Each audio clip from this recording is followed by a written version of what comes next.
শ্রদ্ধা কি জানতে পারবে পায়েলের দ্বিপাঠী পরিবারে আসার আসল রহস্য সম্পর্কে? জানবো আজকের এপিসোডে। তাই স্কিপ না করে ভাগ্যরেখা নাটকের 175 নম্বর এপিসোডটি সম্পূর্ণ দেখুন।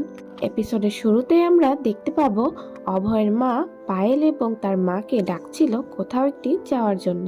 ঠিক তখনই শ্রদ্ধা সেখানে আসবে এবং অভয়ের মাকে জিজ্ঞাসা করতে থাকবে, আপনারা কি কোথাও যাচ্ছেন? অভয়ের মা তখন আমতা আমতা করে বলতে থাকবে, আমরা আসলে একটু মন্দিরে যাচ্ছিলাম।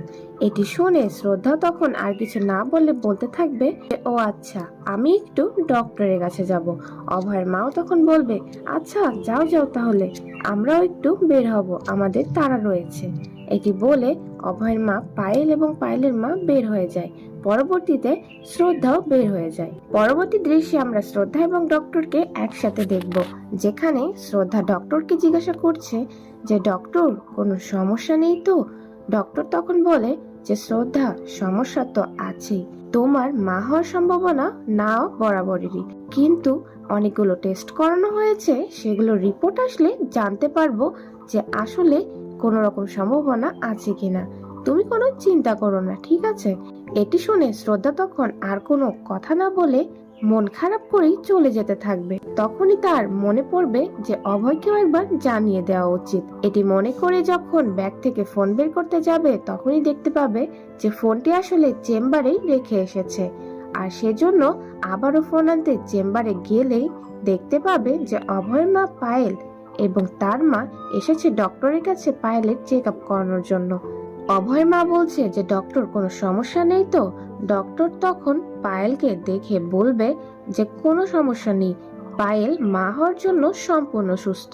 এটি শুনতে অভয়ের মা অনেক বেশি খুশি হয়ে যাবে। শ্রদ্ধা তখন এগুলো দেখে আশ্চর্য হয়ে যাবে, এর সাথে অনেকটা কষ্টও পাবে এবং সেখান থেকে বাড়ি চলে আসবে। অতঃপর শ্রদ্ধা বাড়ি এসে কিয়ারাকে ঘুম পাড়াতে লাগলে ঠিক সেই সময় অভয়ের মা সেখানে উপস্থিত হবে। তখন শ্রদ্ধা অভয়ের মাকে বলবে যে মা, আপনার সাথে আমার কিছু কথা ছিল, একটু যদি সাইডে আসতেন। অভয়ের মা তখন শ্রদ্ধাকে বলবে, কি এমন কথা যে তোমার এখনই বলতে হবে? আচ্ছা ঠিক আছে, বলো।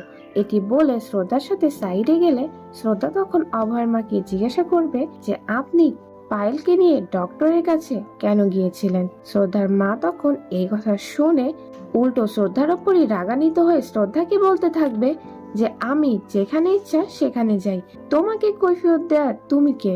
তুমি মনে হয় ভুলে যাচ্ছ যে অভয়ের মা আমি, তুমি নয়। তোমার এত বড় সাহস হয়ে গিয়েছে যে আমি কোথায় যাব না যাব সেগুলোর কৈফিয়ত তুমি নিতে আসবা? অন্যদিকে তখন পায়েলের মা তার ভাইকে বলবে যে কিছু একটা কর, এই শ্রদ্ধার তো বকবক থামানো দরকার, নইলে তো সবকিছু এখনই জানাজানি হয়ে যাবে। এটি শুনতেই পায়েলের ভাই তখন চালাকি করে কিয়ারার যে দোলনা সেটি ধাক্কা দিয়ে বাইরে ঠেলে দেবে। আর তখনই পায়েলের মা চিল্লিয়ে বলে উঠবে যে বাচ্চার দোলনা চলে যাচ্ছে একাই, কেউ একে আটকাও। এটি শুনতেই শ্রদ্ধা তখন বাইরে তাকিয়ে দেখবে যে কিয়ারার দোলনা চলে যাচ্ছে, যা দেখে অনেক ভয় পেয়ে দোলনার পিছু পিছু আটকানোর জন্য ছুটতে থাকবে এবং দোলনাটি যে সিঁড়ির ধারে আটকে যাবে। ঠিক তখনই শ্রদ্ধা তাড়াতাড়ি গিয়ে সে দোলনাটি ধরে উপরে ওঠানোর চেষ্টা করতে থাকবে। সেই মুহূর্তে অভয় এসে দোলনাটি ধরে উপরের দিকে টেনে নিবে এবং শ্রদ্ধার সাথে সাথে কিয়ারাকে কোলে নিয়ে নিবে। সেই মুহূর্তে আমরা দেখব যে কৃতিরাও সেখানে উপস্থিত হবে এবং কিয়ারাকে দেখতে উপরে চলে আসবে। আর শ্রদ্ধা যখন কিয়ারাকে সামলানোর চেষ্টা করছিল, ঠিক তখনই কৃতি এসে শ্রদ্ধাকে বলবে যে দিদু, আপনি এতটা জ্ঞানহীন কি করে হয়ে গেলেন? আজকে আপনার কারণে কিছু একটা হয়ে যেত কিয়ারার, আপনার নজর কোথায় ছিল? কিয়ারা বাহিরে চলে গিয়েছে, আপনি সেটি দেখতেই পাননি। আজকে আমার বাচ্চার যদি কিছু হয়ে যেত তাহলে কি হতো?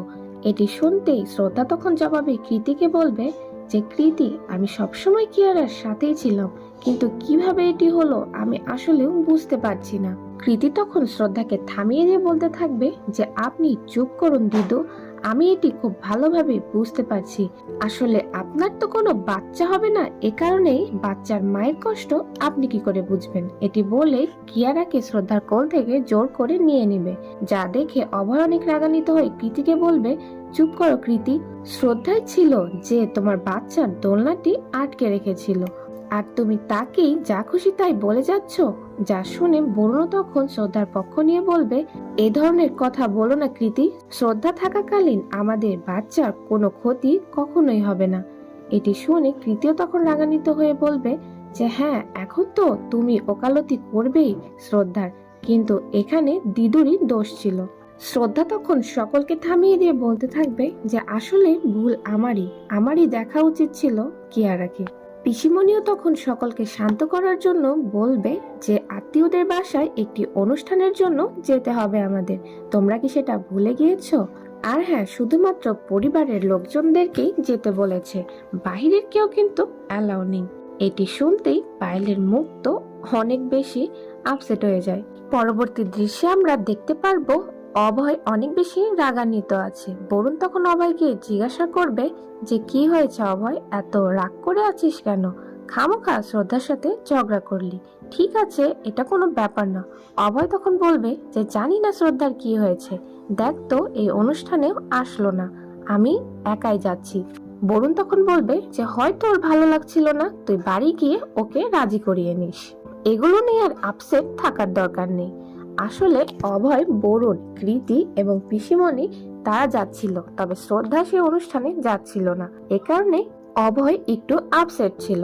অপরদিকে আমরা শ্রদ্ধাকে দেখব যে কিনা বাড়িতে পায়েলদের রুমে গিয়ে কোন একটি প্রমাণের খোঁজ করতে থাকে যে আসলে তারা কোন উদ্দেশ্যে ত্রিপাঠী পরিবারে এসেছে। ঠিক তখনই আলমারি চেক করতেই দুইটি ভাগ্যরেখা গণনার কাগজ দেখতে পাই, একটি ছিল পায়েলের আর একটি ছিল অভয়ের।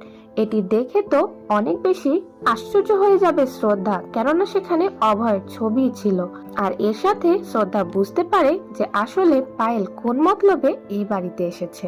শ্রদ্ধা তখন আর অপেক্ষা না করে সেই কাগজগুলো নিয়ে পায়েলের সামনে রেখে পায়েলকে বলতে থাকে যে ও আচ্ছা, তাহলে তোমার মতলব এই বাড়িতে সারা জীবনের জন্য থেকে যাওয়ার, কি আমি ঠিক বলছি তো? পায়েলকে আর কিছু বলতে না দিয়ে শ্রদ্ধা আরো বলতে থাকবে যে তুমিই ছিলে যে কিনা মিথ্যা চুরির অভিনয় করে আমাকে আলমারিতে বন্ধ করে দিয়েছিলে, এমনকি তুমি অভয়ের সাথে দেখা করতেও চলে গিয়েছিলে রেস্টুরেন্টে।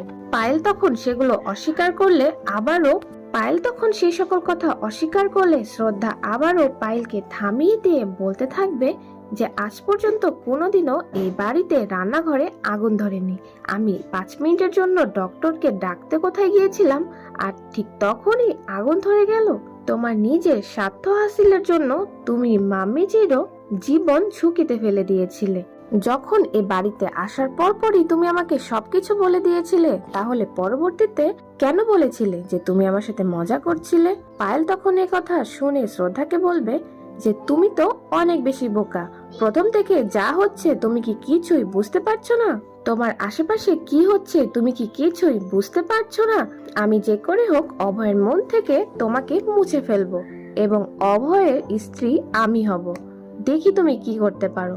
শ্রদ্ধাও তখন এই কথা শুনে অনেক বেশি রাগান্বিত হয়ে পায়েলকে বলতে থাকবে তোমার এমন মনোকামনা কখনোই পূর্ণ হবে না, এই বাড়ি থেকে তোমাকে আমি নিজে বের করে দেব।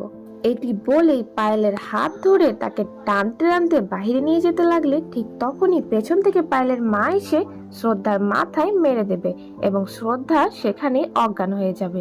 এটি দেখে পায়েলের ভাই তখন বলবে যে আরে আম্মা, তুমি এটা কি কাজ করলে, এখন কি করব আমরা একে নিয়ে?